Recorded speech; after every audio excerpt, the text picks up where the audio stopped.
భూమి శారద వాళ్ళందరూ గుడిలో కూర్చొని ఉంటే గగన్ అందరికీ ప్రసాదం పెడుతూ ఉంటాడు. పూరి భూమి శారద శివకి ప్రసాదం పెడుతూ ఉంటే పూరి నోట్లో పెట్టుకొని ఏంటన్నయ్య ఇది అని చాలా షాకింగ్గా అడుగుతూ ఉంటుంది. ప్రసాదం అని గగన్ అంటూ ఉంటాడు.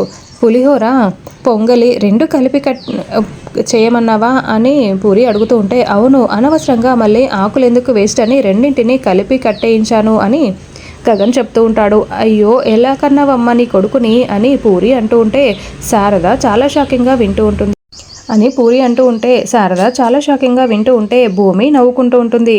నన్నంత మాట అంటావా, ఏయ్ పూరి నిన్ను వదలను అంటూ గగన్ కండువాతో కొట్టడానికి పూరిని వెంట పడుతూ ఉంటే అన్నయ్య వద్దన్నయ్య అంటూ పూరి గగన్ని పరుగులు పెట్టిస్తూ ఉంటుంది. ఇక అక్కడ ఉన్న పూల ప్లేటును తీసుకొని గగన్పై విసిరి కొట్టడంతో ఆ పూలన్నీ కూడా భూమి గగన్లపై పడిపోతూ ఉంటాయి. అలా ఎంజాయ్ చేస్తూ ఉంటారు.